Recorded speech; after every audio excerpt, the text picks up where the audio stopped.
এখানে ভগবান বললেন কোনো ব্যক্তি পরম পুরুষোত্তম, দেখুন পুরুষ উত্তম বলা হয়েছে। হ্যাঁ, জগতে যত পুরুষ আছে, ভগবানের যত পুরুষ রূপী যতবার তিনি অবতীর্ণ হয়েছেন, হ্যাঁ, জগতে পুরুষ একজন, সে হলো পরমেশ্বর ভগবান শ্রীকৃষ্ণ। এই শ্রীকৃষ্ণর যত রূপ, যত পুরুষ রূপে তিনি অবতীর্ণ হয়েছেন, তার ভিতরে পুরুষোত্তম বলা হয়েছে ভগবান শ্রী রামচন্দ্রকে। তাই বলেছে পুরুষ রামচরিতম শ্রবণৈরূপম।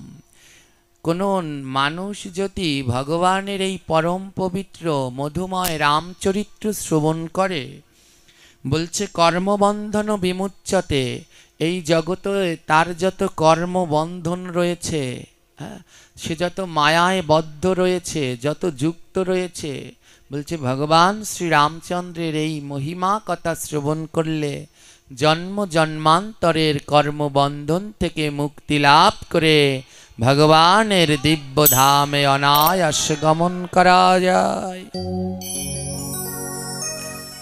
অনায়াসে গমন করতে পারেন।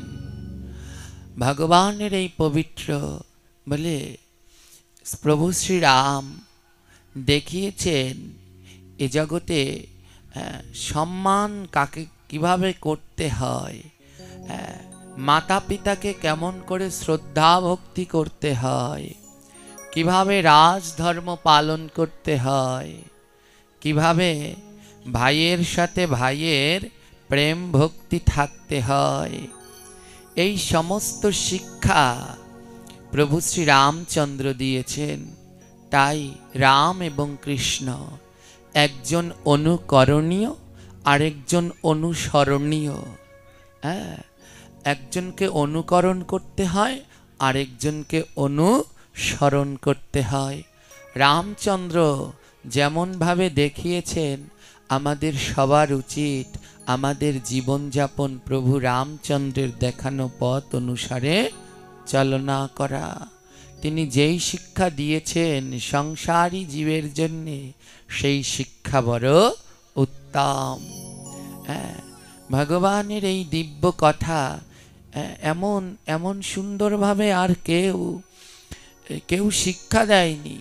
হ্যাঁ, দেখুন ভগবান ভক্তকে আমরা বারবার বলি, হ্যাঁ, সবাই বলি আমরা যে ভগবান বলেছেন আমার থেকে আমার নাম নামের থেকে ভক্ত বড়। ভগবান বললেন যে আমার থেকে আমার নাম বড়, আর নামের থেকে আমার ভক্ত বড়। তো কেমন ভক্ত বড় দেখুন। একবার কি হলো, এই রাবণ, কুম্ভকর্ণ আর বিভীষণ, এদের আরও এক ভ্রাতা আছে যার নাম মহিরাবণ। এই মহিরাবণ রাম আর লক্ষ্মণকে একবার তুলে নিয়ে যায়। মহিরাবণ ছিল ভদ্রাকালী, মা কালীর উপাসনা করতেন। তো একবার মহিরাবণ কি করলেন, রাম আর লক্ষ্মণকে তুলে নিয়ে গেলেন যে মা কালীর কাছে তাকে বলি দেবে। রামচরিত্রে এক পরম ভক্তের কথা আমরা শ্রবণ করব। রাবণ, এই রাবণ, সবাই আমরা জানি রাবণ এক মহাপাপী, কিন্তু রাবণ সে হলো ভগবান শ্রীবিষ্ণুর বৈকুণ্ঠের দ্বারপাল ছিলেন, জয় আর বিজয়।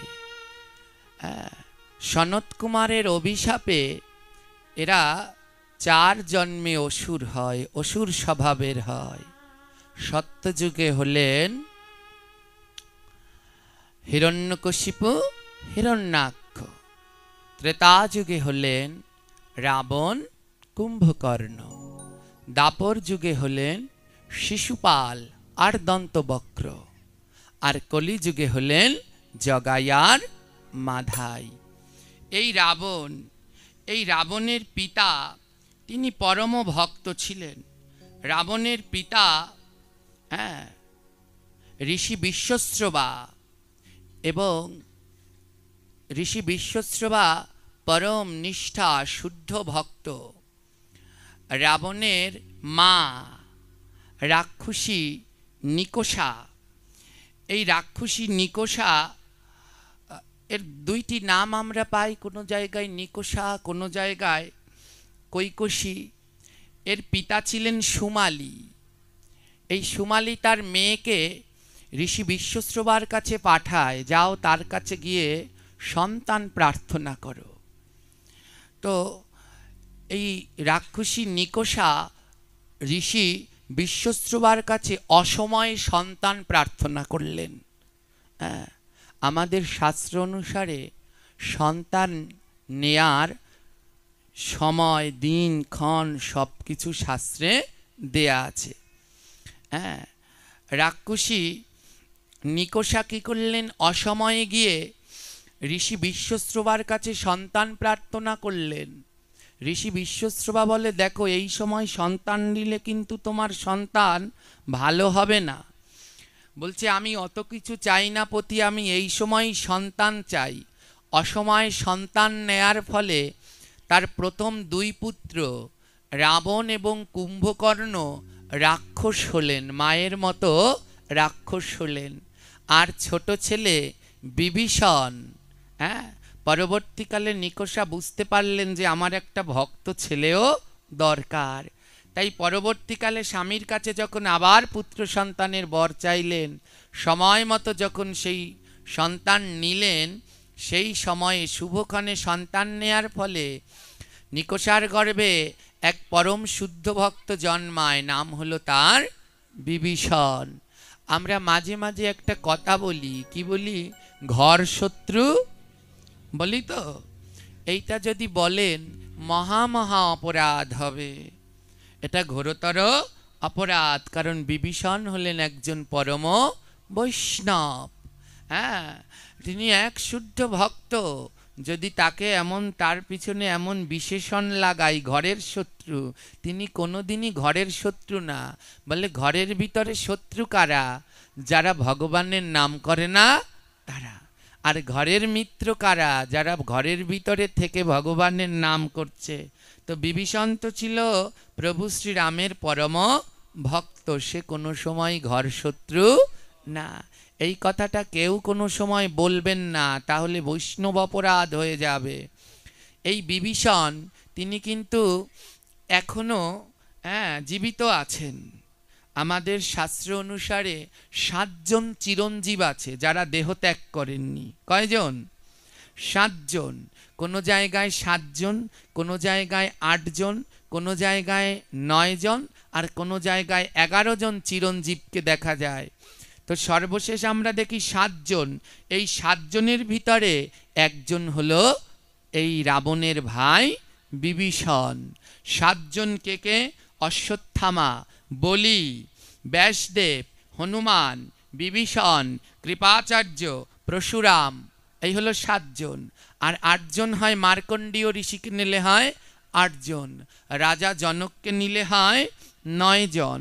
তো এই 7 জনের ভিতরে একজন হলেন এই পরম রাম ভক্ত বিভীষণ। এই বিভীষণের সহধর্মিনীর নাম হলো সরমা। কি নাম? সরমা। এই সরমা ছিলেন পরম, স্বামী যেমন ভক্ত তেমনি সরমাও পরম ভক্ত। দেখবেন একই সংসারে স্বামী স্ত্রী দুজনে যদি ভক্ত হয়, তাহলে তাদের আগাতে, সামনের দিকে ভক্তি জীবনে আগাতে বড় আনন্দ, সুবিধা। যারা স্বামী স্ত্রী দুজনে ভক্ত, তাদের কোনো অশান্তি নেই, তারা সামনের দিকে দ্রুত গতিতে ভক্তিপথে আগাবে। কিন্তু ঘরের ভিতরে একজন যদি ভক্ত হয়, আরেকজন যদি অভক্ত হয়, তাহলে বারবার পিছু টান, আগানো যায় না। তো সরমাও পরম ভক্ত আর বিভীষণও পরম ভক্ত। বিভীষণ রাবণের প্রধানমন্ত্রীর পদে ছিলেন। হ্যাঁ, সোনার লঙ্কা, লঙ্কায় প্রত্যেকটা ঘর ছিল সোনা দিয়ে তৈরি করা। এত বড় স্বর্ণ লঙ্কায় জানেন, কোনো একটা সবকটা ঘর লঙ্কায় যারা কাজ করতেন তাদের ঘরগুলো সোনা দিয়ে তৈরি করা ছিল। এর জন্যে বলা হয় স্বর্ণ লঙ্কা। শুধু একটা ঘর ছিল মাটির। কিসের ঘর? মাটির ঘর দেখেছেন?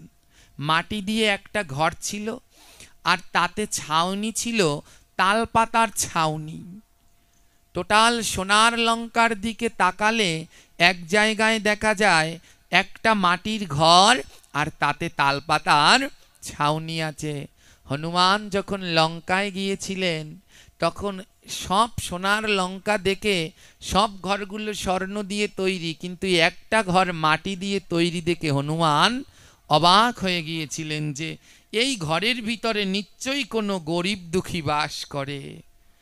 আর সেই মাটির ঘর মাটি দিয়ে তৈরি করা আর পাতা দেয়া তাল পাতা, সেই ঘরের ভিতরে বাস করতেন পরম শুদ্ধ কৃষ্ণ রাম ভক্ত, হ্যাঁ, বিভীষণ।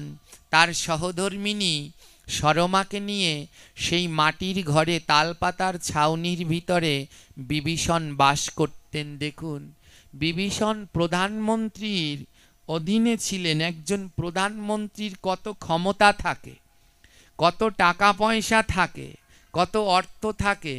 হ্যাঁ, তার থাকার কথা আরও কত বড় স্বর্ণের অট্টালিকায়, কিন্তু সে থাকতেন একটা মাটির ভাঙা ঘরে। তালপাতা দিয়ে তার ছাউনি ছিল। একদিন বিভীষণের পিতা বিশ্বশ্রবা বিভীষণের সাথে দেখা করতে আসলেন। বিভীষণ আর তার সহধর্মিনী সরমার সাথে দেখা করতে আসলেন। তারা পরম ভক্ত কিনা, তাই পিতা আসলেন দেখা করতে, যাই একবার সরমার বিভীষণের সাথে দেখা করে আসি। ঋষি বিশ্বশ্রবা যখন তাদের কাছে গেলেন, গিয়ে অবাক হয়ে গেলেন যে প্রধানমন্ত্রী হওয়া সত্ত্বেও বিভীষণ রাজকোষ থেকে একটা পয়সা নেয় না, একটা পয়সা নেয় না। তাদের জীবন চলে কি করে? বিভীষণ তো রাবণের সমস্ত কার্য, রাজসভার কার্য পালন করে, আর সরমা ভক্তের দ্বারে দ্বারে গিয়ে ভিক্ষা করে। প্রধানমন্ত্রীর সহধর্মিনী ভক্তের দ্বারে দ্বারে গিয়ে ভিক্ষা করে। হ্যাঁ, ভিক্ষা করে তারপরে তারা জীবনযাপন করে। এমন শুদ্ধ ভক্ত ছিলেন সরমা। ঋষি বিশ্বশ্রবা যখন তাদের গৃহে গেলেন, ঋষি বিশ্বশ্রবা গিয়ে দেখছেন মাটির ঘর, তালপাতার ছাউনি। কোথাও কোথাও চালের উপরে তালপাতা আছে, আবার কোথাও কোথাও পাতা নেই। পিতা জিজ্ঞেস করলেন পুত্রকে, পুত্র, তো তোমার এই ঘরের এমন দশা কেন? বৃষ্টিতে জল পড়ে না? বিভীষণ বলছে, হ্যাঁ পিতা, যখন বৃষ্টি হয় তখন আমাদের এই ঘরে জল পড়ে, আর যখন আকাশে প্রথম সূর্য ওঠে, সূর্যের আলো ওই ভাঙা চাল ভেদ করে আমাদের চোখে এসে পড়ে। পিতা বলছে, কি বলছো? তোমাদের কষ্ট হয় না থাকতে? এই ভাঙা ঘরের ভিতরে থাকো, তোমাদের কষ্ট হয় না? বিভীষণ বলছে, পিতা, কষ্ট নয়, ভগবানের কৃপা বলুন। আমাদেরকে ভগবান ভাঙা ঘর দিয়েছে, ওই স্বর্ণ অট্টলিকা দেয়নি। যদি স্বর্ণ অট্টলিকা ভগবান দিত তাহলে আমাদের বড় কষ্ট হতো। ওই স্বর্ণ অট্টলিকা যদি আমাদেরকে দিত তাহলে আমাদের বড় কষ্ট হতো। আমাদেরকে ভাঙা ঘর দিয়েছে, তাই আমাদের বড় আনন্দ। বিশ্বশ্রবা বললেন, বুঝতে পারছি না। বিভীষণ বলে, জানো পিতা, যখন আকাশে বৃষ্টি হয়, এই সোনার লঙ্কায় বৃষ্টির মধ্যে তো আর কেউ ঘর থেকে বেরোয় না। বেরোয় কি প্রয়োজন ছাড়া? সবাই আমরা কি করি? বৃষ্টি নামলে কাঁথা কম্বল, ভালো কাঁথা কম্বল গায়ে দিয়ে ঘুমিয়ে পড়ি। বিভীষণ বলল, জানো পিতা, এই সোনার লঙ্কায় যখন বৃষ্টি হয়, সবাই ভালো কাঁথা কম্বল গায়ে দিয়ে দামি বিছানায় ঘুমায়। আর এ জগতে ভজনের প্রধান শত্রু হলো ঘুম। যার যত বেশি ঘুম, সে কৃষ্ণ ভজন থেকে তত দূরে পিছিয়ে যাবে। যত ঘুমাবে তত পিছিয়ে যাবে। আমাদের গোস্বামীগণদের জীবনী পড়ে দেখবেন, আহা কি শুদ্ধ তাদের জীবনী। 3 ঘন্টা ঘুমাতেন, কেউ 2 ঘন্টা, কেউ 1 ঘন্টা। 1 ঘন্টা সরগোস্বামীরা ঘুমাতেন, 2 ঘন্টা ঘুমাতেন। 1 ঘন্টা 2 ঘন্টার মধ্যেও, ঘুমের মধ্যেও তারা রাধারানীর সেবা করতেন। ঘুমাতেন, ঘুমের মধ্যেও পুষ্প চয়ন করে রাধারানীর জন্য মালা বানাতেন। ঘুমের মধ্যেও সেই মালা রাধা গোবিন্দের গলায় পরাতেন। তাদের ঘুম আর আমাদের ঘুম, হ্যাঁ, ওই বাড়িতে বসেও ঘুম। এমন অসুর প্রবৃত্ত আমাদের জীবন, সাধু সঙ্গ ভাগবতে এসেও আমাদের ঘুম যায় না। এ হলো ভজনের শত্রু। বিভীষণ পিতাকে বলছে, জানো পিতা, যখন আকাশে ঘোরতর বৃষ্টি হয়, সোনার লঙ্কায় সবাই ঘুমায়, আমি আর সরমা আমরা তো ঘুমাতে পারি না, কারণ আমাদের সারা ঘরেই জল পড়ে। মাথার উপরে চাল আছে, তাও ভাঙা, ওই সারা ঘরে জল পড়ে। বিশ্বশ্রবার নয়ন থেকে টপ টপ করে জল ঝরছে। বিশ্বশ্রবা জিজ্ঞেস করছে, পুত্র তখন তোমরা কি করো?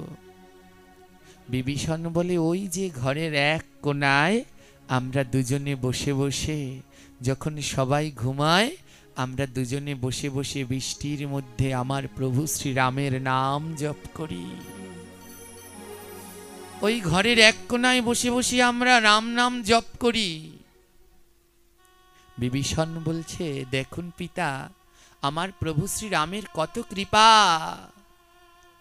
যদি আমাদেরও স্বর্ণ অট্টলিকা দিত, আমরাও নরম বিছানায় কাটা কম্বল গায়ে দিয়ে ঘুমাতাম। আমাদের প্রভু শ্রীরাম আমাদের ভজন করবার জন্য আমাদের ভাঙা ঘর দিয়েছে। এটা কাউকে নি, তার কৃপা, এটা আমাদের দিয়েছে। কেন? আমরা যেন প্রভুর প্রাণ ভরে ডাকতে পারি, ভজন করতে পারি। তাই সোনার লঙ্কায় যখন সবাই ঘুমায়, তখন আমরা দুজনে মিলে প্রভু শ্রীরামের নাম করি। আর বিভীষণ আর সরমা যখন ওই ঘরের এক কোণায় বসে নাম করে না, বরুণদেব আরো অঝোর ধারায় ঝরে। কারণ শুদ্ধ ভক্তের মুখে নাম শুনতে দেবদেবীরা ছুটে ছুটে আসেন। বৃষ্টি থেমে যাওয়ার কথা, যখন ভক্ত নাম করে অঝোর ধারায় বৃষ্টি পড়ে। বৃষ্টির দেব বরুণ বলছে, তোমাদের মুখে নাম শুনে আমি বরুণ যদি উদ্ধার হতে পারি। অঝোর ধারায় বৃষ্টি ঝরে ঝরে পড়ছে। আর মাঝে মাঝে বরুণ দেব কি করছে জানেন? ওই যখনই সুযোগ পায়, ওই বিভীষণ আর মা সরমার চরণের উপরে বিন্দু বিন্দু জল পড়ছে।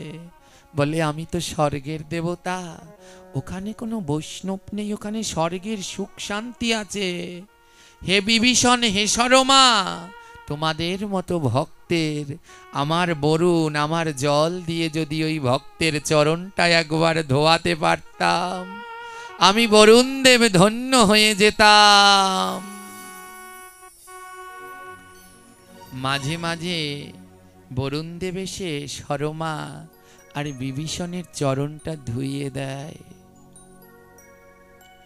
পিতা বিশ্বশ্রবা পুত্রের ভক্তি দেখে কাঁদছে, 2 নয়ন থেকে অঝোর ধারায় জল ঝরছে। বিভীষণ বলে, আমাদের ভাঙা ঘর নয়, আমার গোবিন্দের কৃপা। আরো কি হয় জানেন পিতা? আমাদের শাস্ত্র বলে, ব্রহ্ম মুহূর্তে শয্যা ত্যাগ করে সকালবেলায় ভগবানের মঙ্গল আরতি করতে হয়। কিন্তু আমরা ওই যে বললাম, যার যত ঘুম তার তত ভজন নষ্ট। কিন্তু আমরা তো সবাই ঘুমিয়ে থাকি। পিতা বললেন, বিশ্বশ্রবাকে বললেন, বিভীষণ জানো পিতা, আমাদের ভাঙা ঘর গোবিন্দের কত কৃপা। সকালের প্রথম সূর্যটা যখন ওঠে, ওই সূর্যের আলোটা গিয়ে আমাদের চোখে পড়ে। ঘুমানোর আগে আমরা জানালা কপাট সব সুন্দর করে আটকে ঘুমাই না? সকালের আলো যদি চোখে পড়ে ঘুম ভেঙে যাবে। বিভীষণ বলে আমাদের ভাঙা ঘর নয়, ও আমাদের গোবিন্দের কৃপা। সকালের কোনোদিন যদি আমাদের ব্রহ্ম মুহূর্তে উঠতে দেরি হয়ে যায়, ওই সূর্যদেব আমাদের ভাঙা ঘরের চাল থেকে আলো আমাদের চোখের উপরে দেয়। সূর্যদেব ডেকে বলে, আর ঘুমিও না ও বিভীষণ, ও জীব, উঠে পড়ো, আমি সূর্য উঠে গেছি, তোমরা উঠে আমার প্রভুর নাম করো, আর ঘুমিও না।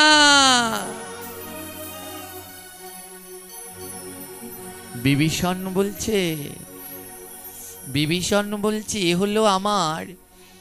এ হলো আমার গোবিন্দের কৃপা। তার কৃপায় আমি ভাঙা ঘর পেয়েছি, যেন এই ঘরের ভিতরে বসে আমি ভজন করতে পারি। আমার দেখুন, এ জগতে যারা ভক্ত, তারা ভগবানের সেবা ছাড়া আর কিছুই চায় না, তারা মুক্তিও চায় না। রামচন্দ্র যখন লীলা সংবরণ করলেন, রামলীলা যখন সংবরণ করলেন রামচন্দ্র, সব ভক্তদেরকে আবার দিব্য ধামে নিয়ে যাবেন। ভগবান বিষ্ণু, তিনিই তো রাম, সবাইকে আবার তার দিব্য ধামে নিয়ে যাবেন। লীলা শেষ করেছেন, সবার জন্য রথ পাঠিয়েছেন বৈকুণ্ঠ থেকে। মা কৌশল্যার জন্য রথ, কৌশল্যা মা রথে উঠে আসো, চলো। সুমিত্রা মায়ের জন্য রথ, উঠে আসো। লক্ষ্মণের জন্য রথ, সবার জন্যে যত যত রামলীলায় যারা যারা অংশগ্রহণ করেছে সবার জন্য একটা একটা করে রথ পাঠালো। সবাই উঠে উঠে বৈকুণ্ঠে যাচ্ছে। সবার শেষে রথ পাঠালো প্রভু শ্রীরাম হনুমানের জন্যে। হনুমানের তো পরম ভক্ত, হনুমানের জন্যে ভগবান শ্রী রামচন্দ্র নিজের হাতে পুষ্প দিয়ে সাজিয়ে একখানা রথ পাঠিয়েছে। হনুমান, আসো, এই মায়ার পৃথিবীতে আর থাকতে হবে না, আমাদের লীলা শেষ, এবার চলো বৈকুণ্ঠে ফিরে চলো। হনুমান রথ ফিরিয়ে দিলেন। হনুমান বলছে, হে প্রভু শ্রীরাম, তোমার রথ তুমি ফিরিয়ে নিয়ে যাও। প্রভু শ্রীরাম বলছে, কি কথা, তুমি বৈকুণ্ঠে যাবে না? হনুমান বলছে, না ও ভগবান, আমি তোমার ওই বৈকুণ্ঠে যাব না। প্রভু শ্রীরাম বলছে, কি কথা, বৈকুণ্ঠে যাবে না? কেন যাবে না? বলে, তোমার ওই বৈকুণ্ঠে না সুখ আছে, কত সুখ, কত সুখ, কত শান্তি, কিন্তু তোমার ওই বৈকুণ্ঠে ভক্ত সঙ্গ হয় না। তোমার ওই বৈকুণ্ঠে ভাগবত পাঠ হয় না, রামায়ণ পাঠ হয় না, তোমার ওই বৈকুণ্ঠে সাধু সঙ্গ হয় না, তোমার ওই বৈকুণ্ঠে ভক্তের চরণ ধুলা পাওয়া যায় না, তোমার ওই বৈকুণ্ঠে প্রেমালিঙ্গন করা যায় না। ওখানে সবাই শান্তিতে থাকে, সুখে থাকে। ও প্রভু, এই ধরাধামে থাকলে রাম কথা শোনা যায়, এই ধরাধামে থাকলে ভাগবত কথা শোনা যায়, এই ধরাধামে থাকলে ভক্তের চরণ ধুলি পাওয়া যায়, এই ধরাধামে থাকলে ভক্তের অঙ্গ পরশ করা যায়।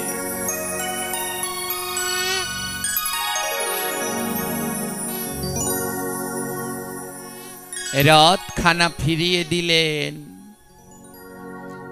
নিয়ে যাও তোমার এই রথ, আমি যাব না বৈকুণ্ঠে, আমি থেকে যাব এই ধরাধামে। তাই তুলসীদাস তার রামচরিত মানুষে বলছে, যেইখানে আমার রামচন্দ্রের কথা হয় হনুমান সেখানে আসবেই আসবে।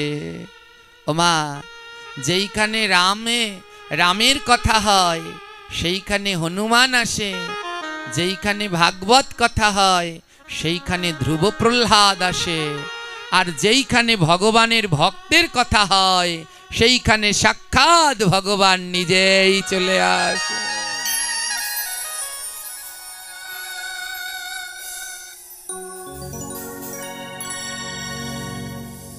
দেখুন বিভীষণ, হনুমান ফিরে যায়নি, বলছে আমি যাব না। ওই যে বললাম 11 জন চিরঞ্জীব যারা জন্মেছে কিন্তু দেহ ত্যাগ করেনি, তাদের মধ্যে একজন হলো হনুমান, তিনি দেহ ত্যাগ করেননি। আজও যেখানে শ্রীরামের কথা হয় হনুমান সেইখানে যায়। আজও এখানে পরম ভক্ত হনুমান এসেছে, আজও এখানে পরম ভক্ত বীর হনুমান এসেছে, কোনো না কোনো কারো রূপ ধরে, কারো না কারো পাশে বসে আমার প্রভু দিব্য নাম সে শ্রবণ করছে। আজ বিভীষণ বলল, পিতাকে বলল, পিতা এ ভাঙা ঘর নয়, এ আমার প্রভু রামের কৃপা, যদি আমাকেও সোনার একটা অট্টালিকা দিত আমি ভগবানকে ডাকতাম না, তাই আমায় ভাঙা ঘর দিয়েছে, আমি প্রাণ ভরে ভগবানকে ডাকতে পারি। পুত্রবধূ সরমার দিকে তাকিয়ে দেখে সরমার পরনে ছেঁড়া শাড়ি, ছেঁড়া শাড়ি। শ্বশুর বিশ্বশ্রবা বলছে, সরমা তোমার পরনে এমন ছেঁড়া তালি দেয়া শাড়ি পরে আছো, তুমি জোড়া তালি দেয়া শাড়ি পরে আছো, আর তোমায় দুটো শাড়ি কিনে দেই, তোমার জন্য দুটো শাড়ি এনে দেই। সরমা বলছে, না পিতা, ঘরের ভিতরে যদি ধন জমা থাকে তাহলে এই মনে কোনো সময় নাম হয় না, ঘরে যদি ধন জমা থাকে এই মনে নাম হয় না। আমার দরকার নেই, আমার এই এই এই ছেঁড়া জোড়াতালি দেয়া শাড়ি যথেষ্ট, আপনি শুধু আশীর্বাদ করুন যেন আমরা দুজনে প্রাণ ভরে প্রভু শ্রীরামচন্দ্রকে ডাকতে পারি, আর একদিন যেন প্রভু শ্রীরামের চরণ দর্শন করতে পারি।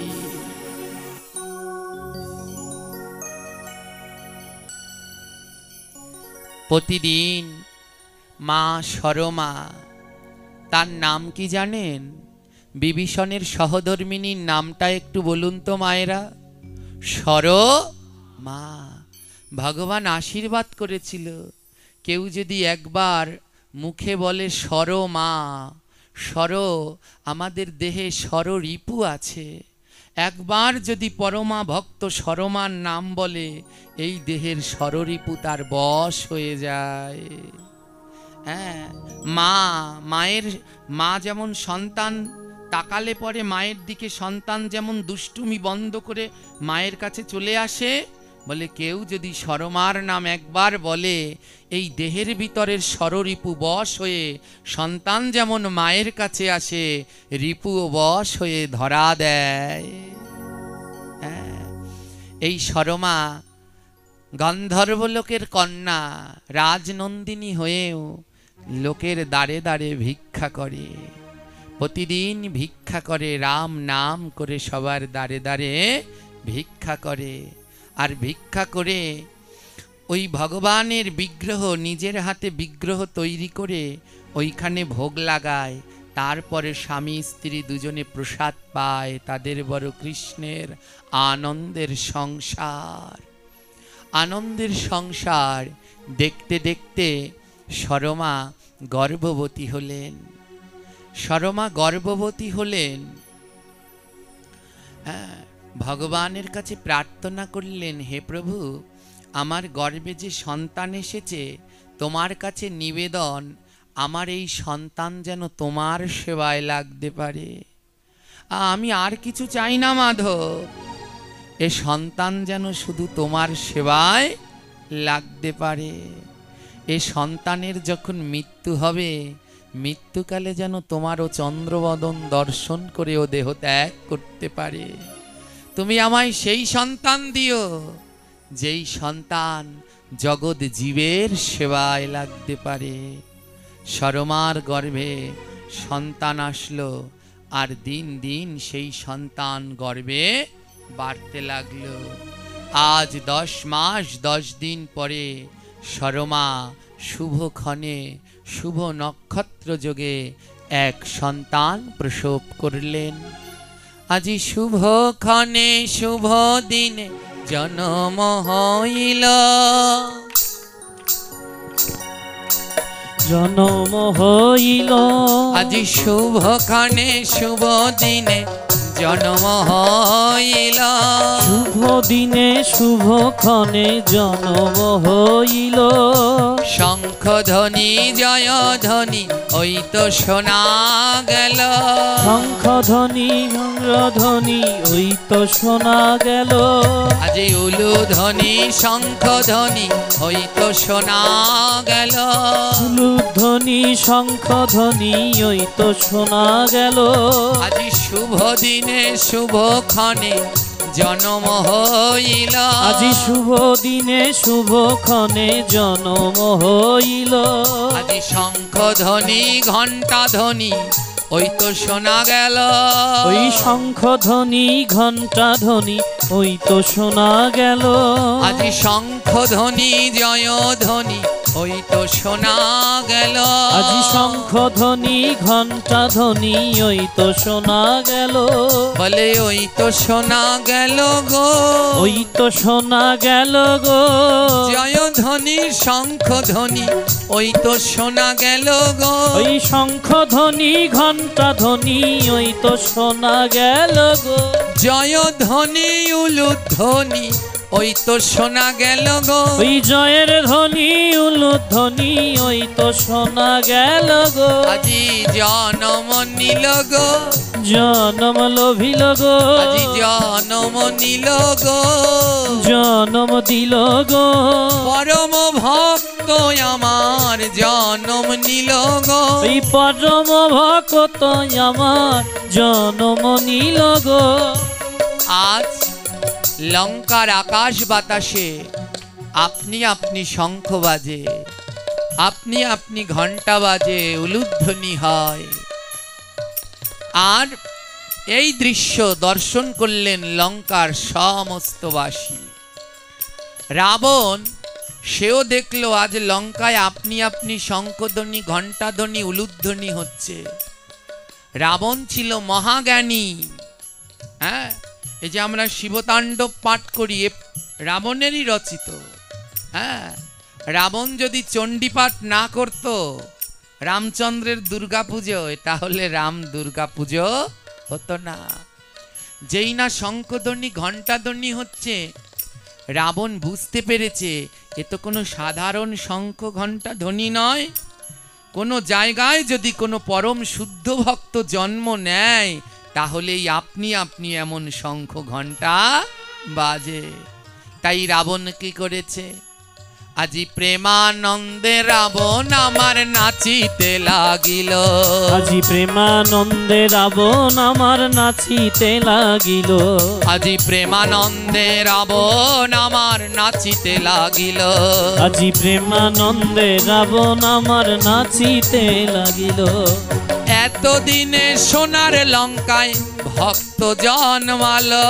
এতদিনে সোনার লঙ্কায় ভক্ত জন্মিল। আরে এতদিনে সোনার লঙ্কায় ভক্ত জন্মালো। এতদিনে সোনার লঙ্কায় ভক্ত জন্মিল। রাবণ বলে, আহা, আমার লঙ্কায় সব রাক্ষস। এই শঙ্খধ্বনি ঘণ্টাধ্বনি প্রমাণ করছে নিশ্চয়ই লঙ্কায় কোনো শুদ্ধ ভক্ত জন্মগ্রহণ করেছে। হ্যাঁ, রাবণের মনের ভিতরেও ভক্তি আছে, সবাই বুঝতে পারেনি। বুঝতে পেরেছিল কবি মাইকেল মধুসূদন দত্ত। তাই তিনি মেঘনাদ বধ কাব্যে এমন সুন্দর করে রাবণের ভক্তিকে ফুটিয়ে তুলেছেন। হ্যাঁ, রাবণ নাচছে, আরে সোনার লঙ্কায় এতদিনে ভক্ত জন্মালো। কিন্তু কোথায় এই ভক্ত কোথায় জন্মালো? হেন কালে দুধগণ খবর নিয়া এলো। হেন কালে দুধগণ খবর নিয়া এলো। বিভীষণের এক পুত্র সন্তান হলো। বিভীষণের এক পুত্র সন্তান হলো। দুধগণ খবর নিয়ে আসলো, হে রাজন। রাবণকে বলছে, হে রাজন, বিভীষণের ঘরে এক পুত্র সন্তান জন্মগ্রহণ করেছে। রাবণের আনন্দ আর ধরে না। কি বলছো? রাবণ মনে মনে বলছে, তার মানে এই পরম ভক্ত আমাদের পরিবারেই জন্মগ্রহণ করেছে। হ্যাঁ, রাবণ তাই কি করেছে, রাবণ মনে মনে বলছে, আজ যে এই পরিবারে জন্মগ্রহণ করেছে কোনো সাধারণ কেউ নয়, এ নিশ্চয়ই আমাদের রাক্ষসকুলকে উদ্ধার করবার জন্য এসেছে। দূত বলছে, হে রাজন, আপনার ভাইয়ের পুত্র হয়েছে, আপনি দর্শন করতে চলুন। রাবণ কি করেছে, ফুলমালা লইয়া রাবণ চলিতে লাগিল। ফুলমালা লইয়া রাবণ চলিতে লাগিল। আজি ফুলমালা লইয়া রাবণ চলিতে লাগিল। ফুলমালা লইয়া রাবণ চলিতে লাগিল। আমার রাবণ কি নিয়েছে, ফুলের এই জগতে 7 জনার কাছে খালি হাতে যেতে নেই। কয় জনার কাছে? 7 জন। জন্ম, মৃত, গুরুদেব, বৈষ্ণব, ভাগবত, শিক্ষক, চিকিৎসক, 7 জন। কেউ জন্মালে খালি হাতে যেতে নেই, তাকে দেখে কিছু একটা উপহার দিতে হয়। কেউ দেহত্যাগ করলে মৃত, কেউ মারা গেছে, খালি হাতে যেতে নেই। একটা তুলসী গাছের ডাল নিয়ে যাও, গিয়ে তার সমাধিতে দিয়ে আসো, খালি হাতে কেউ মারা গেলে যাবেন না। ভাগবত, ভাগবত পাঠে কোনো সময় খালি হাতে আসতে নেই। এই যে যারা জানে, দেখুন একটা ফুলের মালা, ফুল, তুলসী অথবা একটা ফল, কিছু না কিছু সঙ্গে করে নিয়ে আসছে, খালি হাতে যেতে নেই। 5 জায়গায় খালি হাতে গেলে পঞ্চঋণ হয়। আর হলো গুরুদেব, গুরুদেবকে দর্শন করতে গেলে কোনো সময় খালি হাতে দর্শন করতে যেতে নেই। গুরু বৈষ্ণবকে কোনো সময় খালি হাতে দর্শন করতে নেই।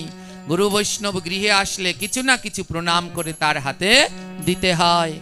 শিক্ষক, যিনি তোমাকে শিক্ষা দিচ্ছে, তাকেও কোনো সময় খালি হাতে দর্শন করতে নেই, একটা পুষ্প নিয়ে হলেও তার চরণে দিতে হয়। আর সপ্তমে রয়েছে ডাক্তার, চিকিৎসক, যেও তোমাকে প্রাণ দিচ্ছে। ভেবে দেখুন, এই যে 5 জনের নাম বললাম, এর ভিতরে 5 জন হলো প্রাণ দেয়। হ্যাঁ, শিক্ষক, গুরু, ভাগবত, বৈষ্ণব আর ডাক্তার, 5 জন দেয় প্রাণ। তাই এই পঞ্চপ্রাণ, এই 5 জায়গায় খালি হাতে গেলে পঞ্চঋণ হয়। আর জন্ম এবং মৃত, এই 2 জায়গায়ও খালি হাতে যেতে নাই। তাই রাবণ সঙ্গে করে কি নিয়েছে, ফুলের মালা নিয়েছে। বলে, আমি গিয়ে আমি আর কি দেবো, এই ফুলের মালা ছাড়া আর ভক্তকে দেওয়ার মতো আমার কিছু আছে? তাই রাবণ একটা ফুলের মালা নিয়েছে। এবার ফুলের মালা নিয়ে রাবণ গেল। ফুলমালা লইয়া রাবণ গেল রে ভাই। ফুলমালা লইয়া রাবণ গেল ব্রজে ভাই। পুত্র দর্শন করিয়া আনন্দ সীমা নাই। পুত্র দর্শন করিয়া আনন্দের সীমা নাই।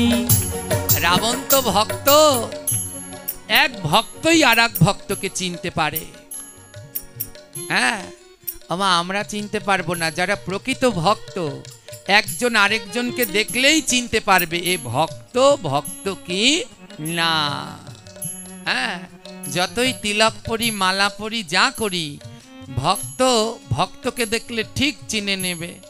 তুলসীদাস তার রামচরিতমানসে বলেছে, ভক্ত ভক্তকে দেখলে কি করেছেন।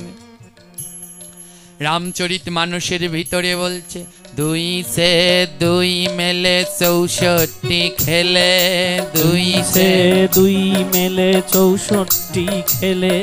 9 করে প্রেমানন্দে হরি হরি বলে। নয়েছে প্রেমানন্দে হরি হরি বলে। অর্থ কি? ভক্ত ভক্তকে কি করে চেনে?